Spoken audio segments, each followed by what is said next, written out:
kekasihku diselamatkan. Bapak Ibu semua diberkati oleh Tuhan, amin.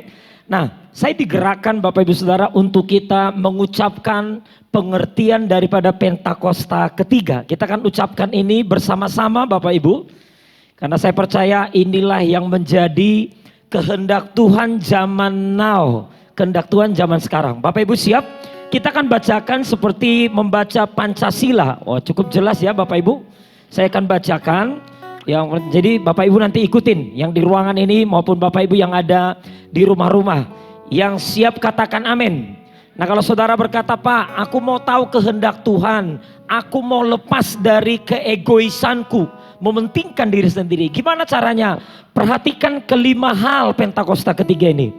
Mengerti ini, perkatakan dan mulai minta ke Tuhan supaya Tuhan libatkan kita dalam kegerakan ini. Yang mau katakan amin. Oke? Kita akan ucapkan bersama-sama. Ikutin sesudah saya. Katakan Pentakosta ketiga. Kurang kuat Bapak Ibu yang di rumah. Katakan Pentakosta ketiga. 1. Pentakosta ketiga adalah pencurahan Roh Kudus yang dahsyat di zaman now, melebihi yang terjadi di Azusa Street. 2. Pentakosta ketiga akan mengakibatkan penuaian jiwa yang terbesar dan yang terakhir sebelum Tuhan Yesus datang kembali. 3. Pentakosta ketiga akan membangkitkan generasi Yeremia yang kuat saudara, yaitu anak-anak muda yang penuh Roh Kudus, cinta mati-matian kepada Tuhan Yesus, tidak kompromi terhadap dosa, dan akan bergerak memenangkan jiwa.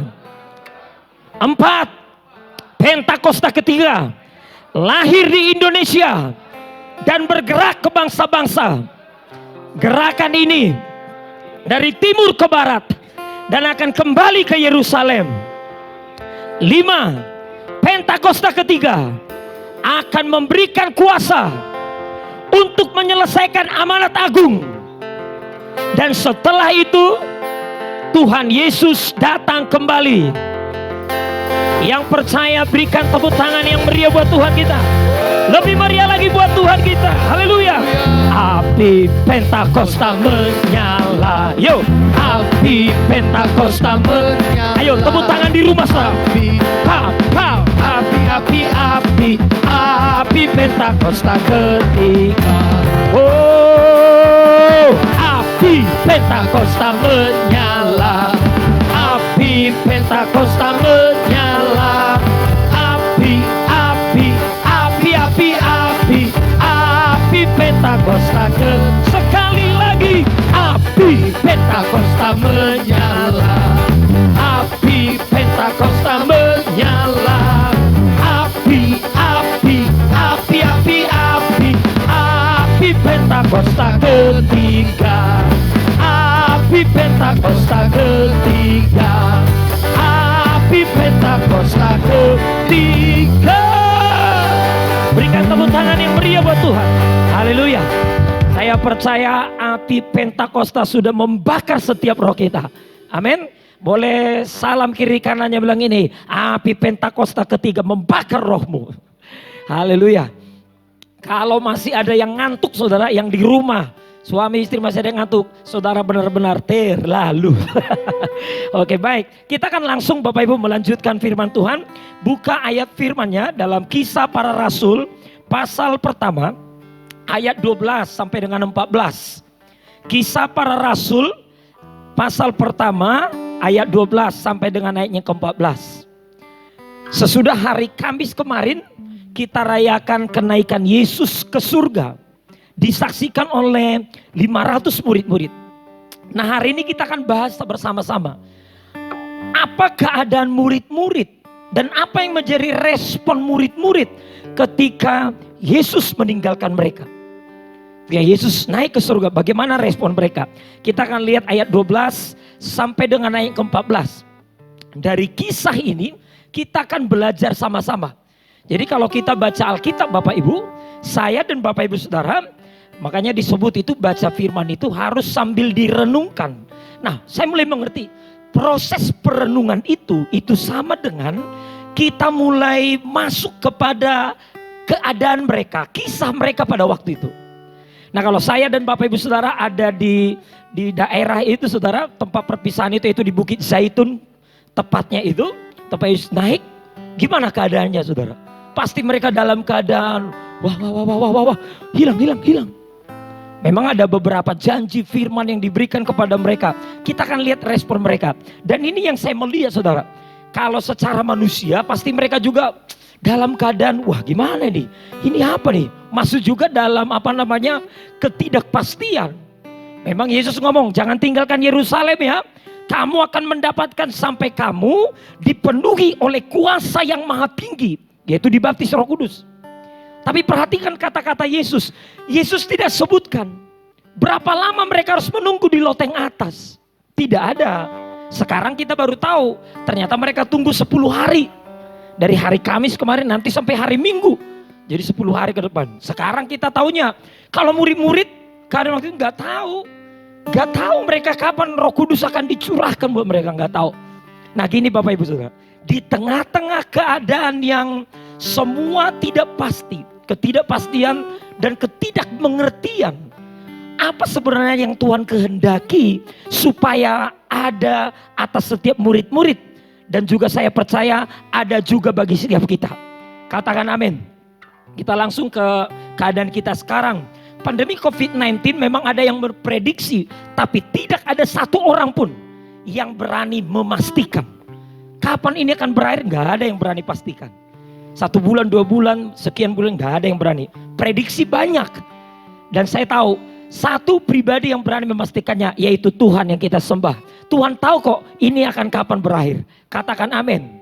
Tapi kita sudah pelajari hari Kamis kemarin. Ya kalau Tuhan kasih tahu, kalau tidak kasih tahu, disinilah letaknya. Apa yang Tuhan kehendaki dalam setiap kita itu akan bertumbuh. Nah ini yang menjadi judul khotbah saya hari ini Saudara. Makanya saya beri judul khotbah hari ini. Saya taruh tadi di status Facebook Saudara.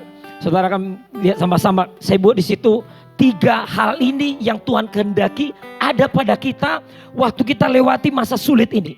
Yang pertama saya sebut bertekun. Yang kedua bersehati. Yang keempat berdoa. Jadi di belakangnya itu ada bersama-sama. Saya berdoa biarlah waktu gak ada yang tahu kapan pandemi COVID-19 selesai. Tapi nanti waktu ini selesai, istilah Presiden Joko Widodo sekarang, kita akan masuk namanya new normal.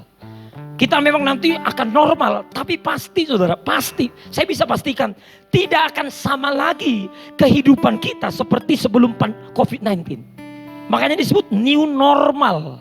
Kita akan masuk new normal. Dan saya berdoa waktu kita nanti keluar, kita masuk kepada keadaan new normal, maka 3 karakter ini sudah ada pada kita. 3 gaya hidup ini. Kita menjadi pribadi orang yang suka bertekun. Kita orang yang suka bersehati. Dan kita orang yang suka berdoa. Yang mau ini katakan amin. Kita akan lihat ayat-ayatnya Saudara. Perhatikan Alkitabnya. Ayat 12 sampai 14. Kita lihat, kita baca bersama-sama. Kalau perikopnya rasul-rasul menanti. Yuk baca bersama-sama. Ayat 12. 1, 2, 3. Maka kembalilah rasul-rasul itu ke Yerusalem dari bukit yang disebut Bukit Zaitun. Yang hanya seperjalanan sabat jauhnya dari Yerusalem. Ayat 13. Setelah mereka tiba di kota, naiklah mereka ke ruang atas, tempat mereka menumpang.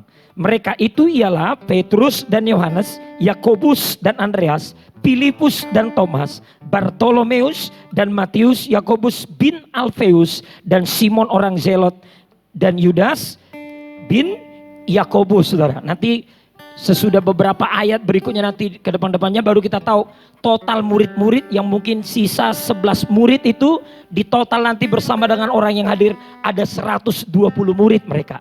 Katakan amin. Nah, ayat 14 ini yang menjadi ayat natsnya. Lihat ayatnya ke-14, kita baca bersama-sama. Semua membaca ayat 14 yuk. 1, 2, 3.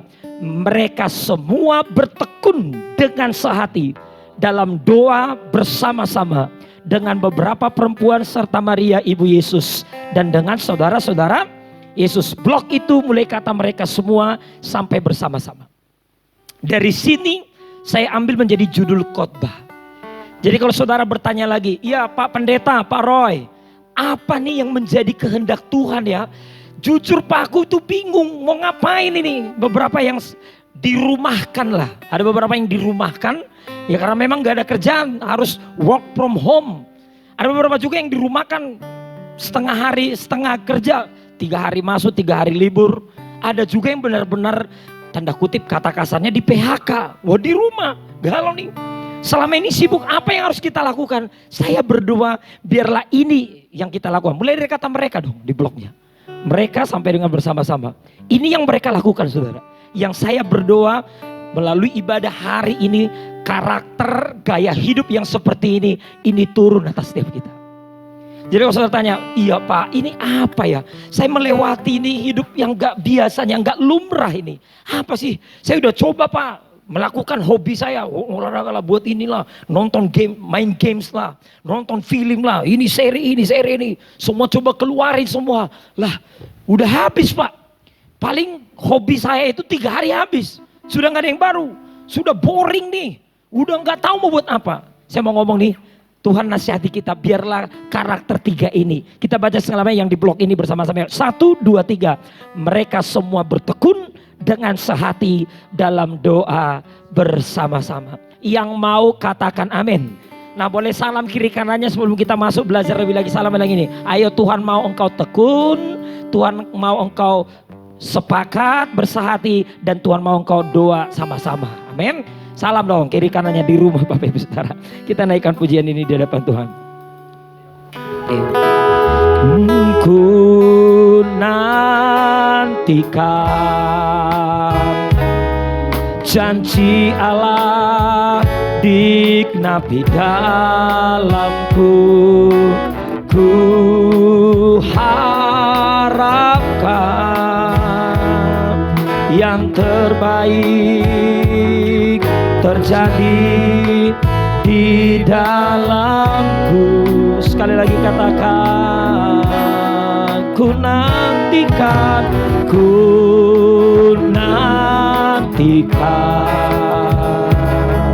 janji Allah dikenapi dalamku. Ku harapkan yang terbaik terjadi di dalam yang ku tahu Dia kerjakan seturut firman-Nya bagi kemuliaan-Nya. Yang ku yakin Dia sediakan seturut kasih-Nya. Ini yang kita tahu dan kita yakini. Yang ku tahu Dia kerjakan seturut firman-Nya bagi kemuliaan-Nya. Yang ku yakin Dia sediakan seturut kasih-Nya. Ayo Bapak Ibu naikkan dengan imanmu. Yang ku tahu Dia kerjakan seturut firman-Nya bagi kemuliaan-Nya. Yang ku yakin Dia sediakan seturut kasih-Nya bagiku, seturut kasih-Nya bagiku. Berikan tepuk tangan yang meriah buat Tuhan. Haleluya. Kita makin mengerti di masa Sabat yang seperti ini. Istilah Ibu Christine ini Sabat, tapi cukup panjang. Normalnya Sabat 1 hari, tapi ini kita sudah 2 bulan lebih Sabatnya. Saya berdoa biarlah di masa seperti ini kita ngerti kehendak Tuhan. Tuhan mau apa dari kita? Tuhan mau di dalam diri saya, dalam diri Bapak Ibu, 3 karakter ini. 3 kata ini blok tadi yang di blok itu. Bertekun bersehati, dan berdoa bersama-sama. Katakan amin. Kita akan bahas bersama-sama. Saya mau hari ini berbentuk pengajaran, saudara. Saya berdoa mengajar, pendeta yang mengajar ini sama dengan memberi makan, saudara. Waktu saya persiapkan ini, kita mau belajar bersama-sama. Kita akan bahas satu persatu. Yang pertama, bertekun. Saya buka Kamus Besar Bahasa Indonesia. Apa itu bertekun, saudara? Saya gak kaget. Selama ini tekun yang kita tahu, kok berbeda ya yang saya yakini. Nah, saya nggak tahu, saudara nanti bisa buka Kamus Besar Bahasa Indonesia. Maka kata bertekun itu diberi arti, saudara. Bertekun itu sama dengan berkeras hati. Loh, kok istilahnya nggak enak ya? Berkeras hati atau bersungguh-sungguh. Nah, itu tekun. Tekun itu, ya tadi Pak Firdi pakai istilah ada ngotot. Tapi saya baru tahu ini ngotot yang baik nih, ke arah yang positif nih. Bukan hanya positif, tapi ke arah kebenaran. Jadi karakter yang tekun, orang yang bertekun itulah orang yang berkeras hati, bersungguh-sungguh, kekeh gitu. Kepada suatu prinsip. Katakan amin. Baru pengertian kedua daripada bertekun adalah tetap berpegang teguh pada sesuatu yang dipercayai. Itu bertekun. Saya berdoa jadi pandemi COVID-19 yang sedang kita alami, ada satu pendeta yang mengatakan ini bicara tentang dasar keyakinan kita. Tujuan Tuhan menggoncangkan segala sesuatu supaya ketahuan selama ini apa yang kita bangun dalam hidup ini. Apa yang kita bangun akan keluar aslinya nih. Apa dasar keyakinan kita? Apakah iman kita, kepercayaan kita, kita taruh dengan yang kelihatan, hanya ada yang di muka bumi ini? Apakah pikiran dan hati kita hanya kita arahkan kepada perkara-perkara di bumi, bukan yang di atas? Jadi bertekun itu orang yang berkeras hati, bersungguh-sungguh. Yang kedua, tetap berpegang teguh kepada prinsip kebenaran yang dipercayai. Katakan amin. Wah, saya berdoa, saudara. Jadi apa yang selama ini kita percayai di masa-masa sebelum pandemi, maka di masa pandemi seperti ini, udah 2 bulan lebih, maka dasar keyakinan kita diuji. Saya berdoa, saudara, biarlah saya dan Bapak Ibu saudara keluar menjadi orang yang tekun. Katakan amin, saudara. Wah, ini pakai istilah, kalau kepada prinsip kebenaran kita harus kaku. Kaku, saudara. Ada beberapa yang kalau enggak prinsip boleh kita fleksibel. Tapi kepada kebenaran saya berdoa, saudara, kaku. Jadi itu bertekun itu bicara tentang kaku. Ya di atas ya, tidak di atas tidak. Itulah yang Tuhan kehendaki muncul dari kita. Katakan amin, saudara. Yang mau ngerti sampai di sini katakan amin. Bertekun ya Bapak Ibu ya, bertekun. Selama ini kita pikir hanya melakukan hal yang sama terus menerus, tapi lebih dari itu ternyata bertekun. Bertekun itu ternyata bersungguh-sungguh, berpegang teguh kepada prinsip. Ini akan diuji nih. Saya pendeta dari 2003, ya nah.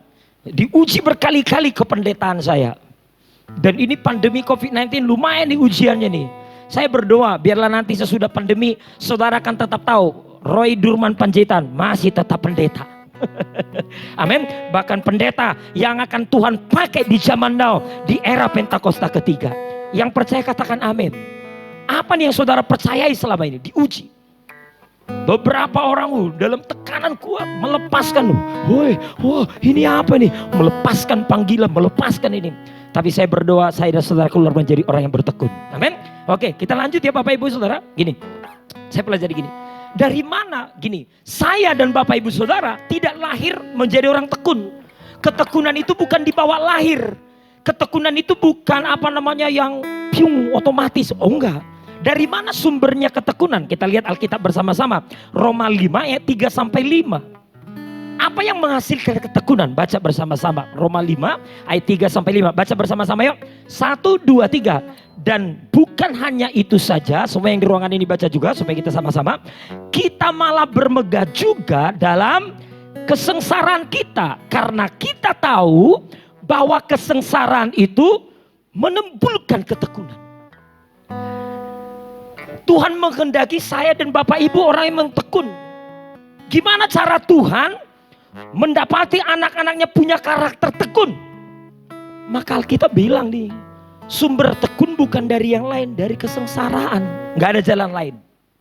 Tidak ada jalan lain. Tidak ada yang tercipta otomatis jadi orang tekun. Enggak. kesengsaraan. Beneran kalau saudara tanya, apa Pak kehendak Tuhan melalui pandemi COVID-19? Tuhan mau lihat saudara tetap keluar menjadi orang yang tekun. Nanti di new normal kita orang-orang yang tekun, bertekun. Wow, saya sudah bayangkan nanti, wow, seperti apa nanti kita sesudah di era new normal. Kalau saudara mengerti kehendak Tuhan, wah akan dahsyat. Saudara yang pengusaha akan menjadi pengusaha yang sangat strong. Katakan amin saudara. Kita jadi pendeta-pendeta yang luar biasa. Semua ini profesi apapun. Saudara pengusaha dari bagian hukum, di perbankan, di mana. Saya nggak tahu profesi saudara. Sesudah ini lewat, saudara akan keluar menjadi orang yang bertekun. Katakan amin saudara. Amin. Jadi nggak ada sumber lain kesengsaraan. Jadi jangan curiga dengan Tuhan saudara. Kalau rasanya kok aku udah doa, lalulah cawan ini kok nggak lalu ya. Penderitaan kok jalan ya. Udah, kalau Tuhan sudah diam tidak menjawab doa kita, artinya itu harus kita lalui. Ayo, miliki hati yang rela. Oh, relakan dah, jalanin. Saya tahu Tuhan sesudah ini keluar karakter bertekun. Amin. Kita lanjutin ya ayatnya keempat. Kalau kita jadi orang tekun, ini yang Tuhan kehendaki. Baca sama-sama yuk. 1, 2, 3. Dan ketekunan menimbulkan tahan uji. Dan tahan uji akan menimbulkan pengharapan. Katakan amin. Jadi kesengsaraan, ketekunan jadi tahan uji kita ini. Wow, saya doa kita tahan uji. Iman kita tidak goyah apapun. Yang Paulus ngomong kelaparan, penghinaan, apalagi ketelanjangan, gak punya, susah makan lagi, tidak akan memisahkan aku dari kasih Kristus. Sebab dari tahan uji, orang yang tahan uji itu akan lahir pengharapan. Katakan pengharapan.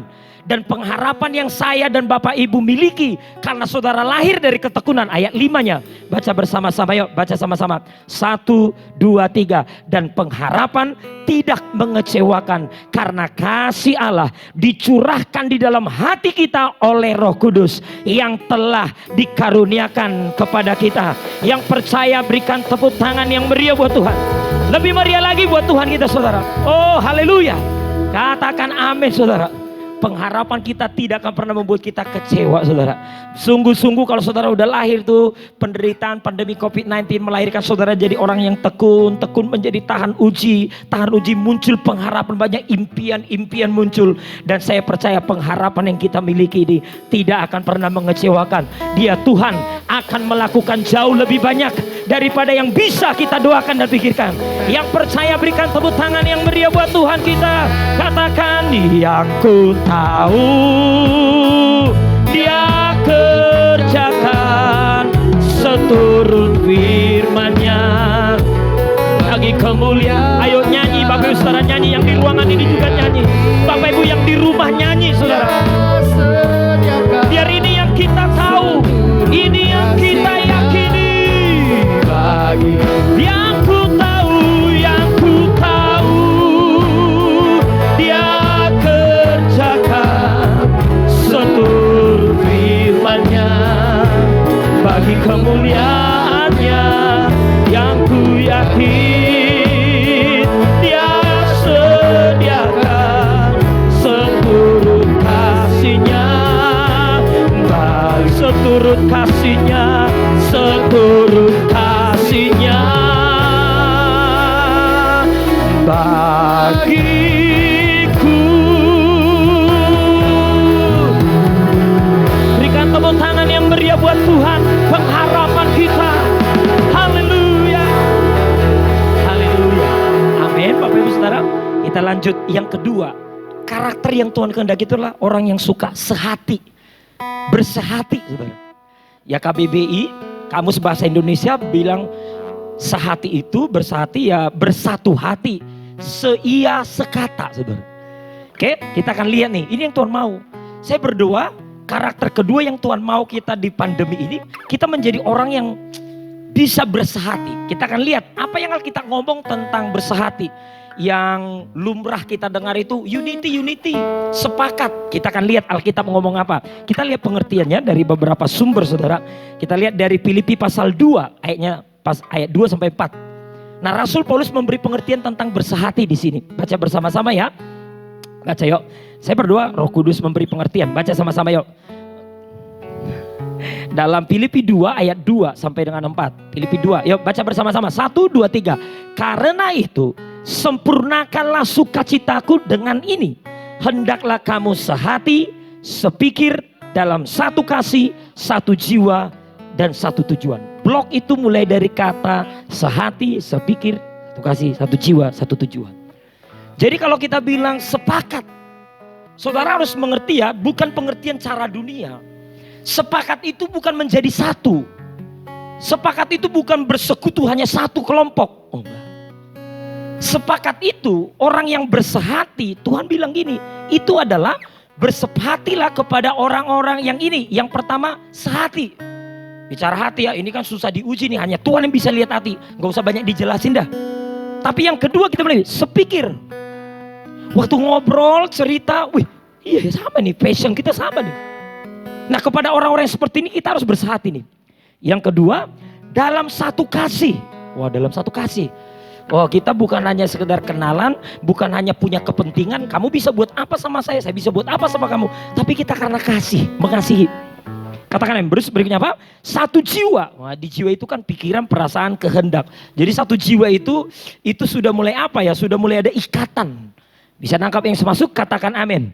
Terus berikutnya, satu tujuan. Jadi kalau Alkitab berkata karakter yang bersehati, maka kepada orang-orang tipikal ini yang Paulus ngomong. Bukan kepada semua orang. Semua orang harus kita kasihi. Tapi saudara harus bisa bersepakat, bersehati, unity kepada tipikal seperti ini. Katakan amin. Jadi saya berdoa saudara, di masa pandemi ini ada beberapa orang, wah ini muncul aslinya nih. Jangan pusing dengan orang-orang yang sudah mulai menarik diri kayak ini. Saudara harus lihat, oh siapa nih tinggal ini. Memang yang paling utama saya harus ngomong nih ada. Di masa pandemi, stay at home, maka arti sehati, sepakat yang Paulus ngomong. Untuk kita bersepakat, ini pasti anggota keluarga. Suami, istri, dan anak-anak. Ini harus wajib hukumnya. Katakan amin. Jadi nggak boleh ya, jangan ambil keuntungan dari khotbah ini. Oi Pak, akulah susah sekarang sepakat sama biniku. Jadi sama no, kok aku lebih sepakat ya sama bini orang lain? Nah ini masalah nih. Yang nakapin kalau saudara nggak bisa sepakat dengan istri, dengan anak-anak, ini harus diusahakan. Ini orang-orang yang tidak tergantikan. Saudara harus berdoa, berpuasa bagaimana supaya sepakat. Yang satu itu jangan dirubah. Katakan amin. Jadi makanya stay at home, kita banyak di rumah. Itu Tuhan baiklah. Ayo tujuan aku di rumah, ayo makin sepakat nih sama istri. Sama anak-anak, selama ini udah lama jarang ketemu, hanya ketemu malam, ketemu sebentar. Ini kan lama nih berjam-jam ketemunya. Saya berdoa biarlah karakter bersehati utamakan. Amin. Jadi orang yang paling saudara ajak bersepakat itu adalah keluarga. Itu harga mati. Katakan amin. Wajib, itu diusahakan. Amin. Yang kedua, saya mau ngomong dulu pelan-pelan. Cari nanti ya Bapak Ibu. Nah kalau sudah mulai rekan kerja yang ikatannya tidak sekuat daripada keluarga, gak apa-apa, baru mulai saudara pilih-pilih di mana nih. Tapi kalau yang namanya pimpinan organisasi di mana saudara ada, itu wajib hukumnya juga. Pak, aku udah setuju lagi sama pimpinan aku, sama Pak. Ya itu harus perjuangkan juga. Katakan amin. Pak, aku udah coba, tidak bisa lagi. Gak boleh lama-lama di sana. Kalau saudara di bawah pimpinan seseorang, tapi saudara hantamin terus, bocorin terus itu payung itu. Nanti saudara yang rugi adalah saudara. Nangkap yang semasuk, katakan amin. Jangan dilama-lamain. Usahakan bersepakat dengan dia. Katakan amin Bapak Ibu Saudara. Oke, bisa bedain ya. Nanti jalur otoritas. Berikutnya nanti, baru nanti kalau sudah teman nongkrong, teman hobi, main bola sama-sama, futsal sama-sama. Nah itu saudara mulai pilah-pilah. Tidak harus nih. Makanya itu adalah satu kasih, satu jiwa. Lihat kepada satu visi, satu tujuan. Katakan amin saudara. Nah saya berdoa Roh Kudus memberi saudara pengertian. Saudara tahu kepada saudara siapa saudara akan bisa bersehati. Amin. Pertanyaan berikutnya kan gini. Pak, aku tahu tuh Pak, sama keluarga, sama pimpinan organisasi saya bernaung. Ini saya tahu lah, kalau dengan orang-orang kenalan, orang banyak itu nggak wajib lah. Harus patokannya satu jiwa, satu tujuan, yang satu visi. Tapi gimana Pak, aku gagal terus. Nah, Paulus ngajarin kita bagaimana supaya kita pintar, cerdas untuk membangun kesehatian. Lihat ayat berikutnya, ayat 3 yuk, baca bersama-sama yuk. Baca yuk, semua baca. 1, 2, 3. Dengan tidak mementingkan kepentingan sendiri atau pujian yang sia-sia. Jadi tidak egois dan tidak hanya memikirkan diri dewe dan selalu wah aku. Terus tapi gimana?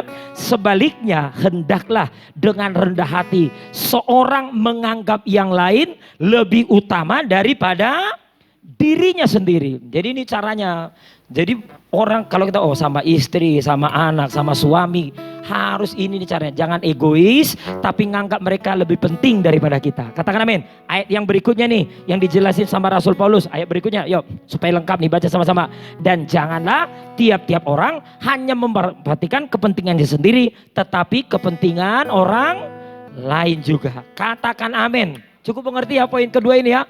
Bersehati seia sekata dengan orang-orang yang tepat kepada kita. Dengan cara kita tidak egois. Tapi mulai menganggap yang lain lebih utama. Dan juga bukan cuma melihat kebutuhan kita. Bisa melihat kebutuhan orang-orang di sekitar kita. Yang mengerti ini katakan amin. Berikan tepuk tangan yang meriah buat Tuhan kita. Haleluya. Ku nantikan janji Allah digenapi dalamku.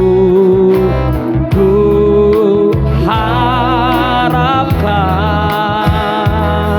yang terbaik terjadi di dalamku.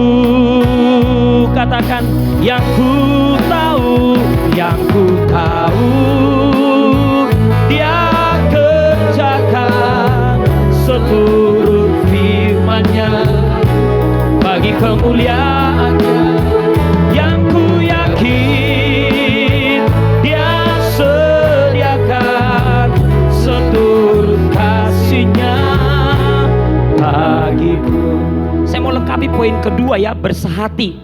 Galatia 6 ayat 2 sampai 5. Baca ayat ya. Saya tahu baca ayat. Tadi pagi bahwa pendeta Peter Paraknimela khotbah saudara di YouTube Rayon 3. Dari khotbahnya sederhana khotbah beliau. Tapi diajak kita baca ayat firman cukup banyak. Tapi waktu dibacain banyak-banyak, wah itu kok memberi kekuatan baru. Katakan amin saudara. Oke, kita lihat saya baca lagi nih buat saudara. Galatia 6 ayat 2 sampai 5. Baca bersama-sama ya. Yuk, saya mungkin tidak terlalu lebar jelasinya. Kita baca yuk. 1, ini arti sehati saudara. Baca sama-sama. 1, 2, 3. Bertolong-tolonglah menanggung bebanmu. Demikianlah kamu memenuhi hukum Kristus. Ini berbicara tentang bersehati. Jadi saling peduli, bertolong-tolong menanggung beban. Amin. Mari orang-orang yang saya tahu saudara kan sepakat. Ya keluarga wajib tuh sering-sering tanya kabar keluarga. Katakan amin. Baru orang-orang yang saudara tahu sevisi, setujuan. Saudara kan mencapai goal yang sama. Tanya-tanya kabar mereka. Katakan amin. Terus lanjut. Bertolong-tolong. Kalau dalam lemah yang kuat menolong yang lemah. Ayat 3-nya baca bersama-sama sampai 5 ya. Sebab kalau seorang menyangka bahwa ia berarti padahal ia sama sekali. Ayat yang keempat baca sama-sama yuk. Baca yuk. Yang keempat. Baiklah tiap-tiap orang menguji pekerjaannya sendiri. Maka ia boleh bermegah melihat keadaannya sendiri. Dan bukan melihat keadaan orang lain. Jadi orang yang bersehati itu jangan banding-bandingin terus. Kita ini kan kita suka bandingin yang di bawah kita. Ya. Oh aku lebih hebat. Yang ini jangan kata Tuhan tuh.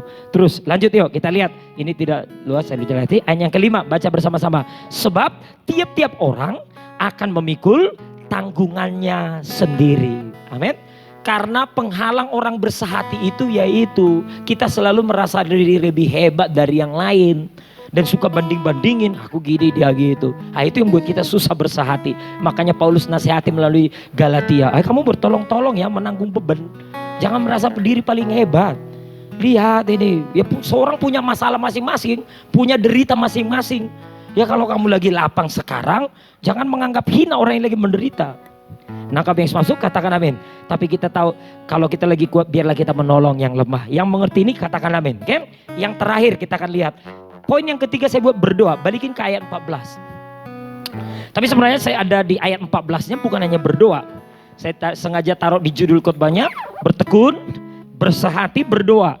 Tapi lebih tepatnya ada kata-kata ini. Kisah Rasul 1 ayat 14 itu. Nah, Elia, tampil bersama-sama. Dikatakan di situ yang ketiga ini. Dalam doa bersama-sama. Sama-sama dengan saya katakan doa bersama-sama. Sekali lagi dengan kuat katakan doa bersama-sama. Katakan berdoa bersama-sama. Ayo Bapak Ibu, saya ngomong. Ini penting. Poin ketiga ini, Tuhan mau. Ayo, jujurlah, yang level pendeta pun tidak kuat, mengalami tekanan yang kuat, berdoa sendiri pun kadang gak kuat. Tapi kita harus ngomong nih kepada pemimpin, seperti Raja Daud, di titik tertentu harus bisa menguatkan kepercayaannya kepada Allah. Katakan amin.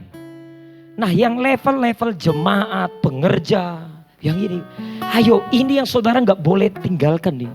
Di masa pandemi, kalau gak bisa doa sendiri, segera ayo doa bersama-sama. Katakan amin. Ini doa yang diajarkan Yesus dalam Matius pasal 6. Waktu murid-murid bertanya, "Guru, ajari kami berdoa." Apa kata Yesus? Kalau kamu doa, sebutkan ini, Bapa kami. Bukan Bapa aku yang di sorga. Bukan Bapa gua yang di sorga. Bapak Eke, apa nih bahasa orang Sumsel ini bilang apa? Awak. Orang Medan bilang Bapak awak yang di sorga. Oh enggak. Bapak kami. Bahkan Yesus doa yang paling pertama diajarkan yang powerful adalah doa yang bersama-sama. Amin saudara. Saudara nggak bisa cari makanya. Patokannya apa? Alkitab bilang. Kalau Alkitab bilang di Matius pasal 18. Saya nggak buka lagi banyak ayat supaya kalau LCD bisa ikutin. Matius 18-nya ayat 19. Jika dua orang sepakat di muka bumi ini meminta kepadaku, maka Bapa akan memberikan kepada mereka. Jadi ini bersama. Ya memang ada dua satu orang. Elia kalau satu orang berdoa, langit terbuka, langit tertutup. Hujan turun dan hujan gak turun. Itu Elia. Tapi juga di Alkitab lebih tegas lagi nih pengajarannya. Jika dua orang, ini doa bersama-sama, sepakat bersehati, meminta kepadaku, maka permintaan mereka itu akan dikabulkan oleh Bapakku yang di sorga. Katakan amin. Ayo doa. Dibilang lagi, jika 2-3 orang berkumpul dalam namaku, aku hadir di sana. Saya mau, ini pesan penting poin ketiga ini saudara. Saya tahu tanpa saudara ngomong, saya ngomong dari layar ini yang sedang menyaksikan live. Beberapa jam ke depan atau besok lusa saudara dengarkan ini. Saya tahu saudara gak bisa doa sendiri. Ayo cari orang, cari. Kalau pendeta mana yang saudara kenal yang telepon atau gimana, ajak doa. Atau teman sahabat, doa bersama-sama. Kita sering share ada menara doa bersama, ayo join, ikut. Amin. Nanti hari Rabu ada menara doa lagi jam 7. Ya, jam 7 malam ya di Modern Land. Kita akan ada menara. Ayo join lagi. Ada doa-doa. Apa sih? Doa ikut. Ya memang akan lebih berkuasa doanya kalau saudara berdoa dengan orang yang saudara kenal. Apalagi yang punya hubungan. Cari nih. Makanya ini kekuatannya sekarang di Komsel, di Kul. Katakan amin Bapak Ibu Saudara. Yang mengerti ini katakan amin saudara. Doa bersama-sama. Beberapa kali di Kisah Para Rasul Petrus ditangkap. Jemaat berdoa sungguh-sungguh. Lepas itu malaikat turun dan melepaskan Petrus. Katakan amin. Doa lagi. Mereka ini, wah ini kok kita dilarang terus nih beritakan Injil. Mereka berdoa sepakat. Kisah 4 ayat 31. Waktu mereka berdoa, maka bergoncanglah tempat mereka berkumpul. Amin Bapak Ibu Saudara. Dari hari Kamis sampai dengan tanggal 31, 10 malam. Murid-murid itu mereka bertekun dengan sehati dalam doa bersama-sama saudara di loteng atas itu. Baru di sanalah Roh Kudus dicurahkan. Katakan amin saudara. Saya percaya doa bersama-sama ini sangat powerful. Amin. Saudara yang menyaksikan ini kenal dengan kita, ada nomor telepon di Facebook di mana saudara calling, kita akan doa sama-sama. Siapa yang udah pendeta mana nih, ajak doa sama-sama. Jangan biarin saudara. Kita tahu ini menghadapi ini harus dengan doa. Saya berdoa saudara suka menjadi doa sama-sama. Karena di sana terletak kekuatan kita. Katakan amin. Saya simpulkan dan kita akan berdoa. Di masa pandemi ini. Apa menjadi kehendak Tuhan? Kalau aku nanti keluar nih masuk new normal. Gini Bapak Ibu ya. Saya doa ya. Jangan keadaan kita lebih parah nanti sesudah new normal. Presiden pemerintah berkata oke, kita masuk new normal. Kita keadaan babak belur rohaninya. Oh enggak. Ini masa sabat yang sudah 2 bulan. Oh, saudara mungkin dengerin, Pak kayaknya udah terlambat. Enggak. Sore ini firman anugerah belum terlambat saudara. Ayo pakai yang ada ini. Apa nih? Biarlah keluar dari kita karakter yang bertekun. Orang yang suka bersehati. Dan orang yang suka berdoa bersama-sama. Yang mau katakan amin. Sampai generasiku diselamatkan.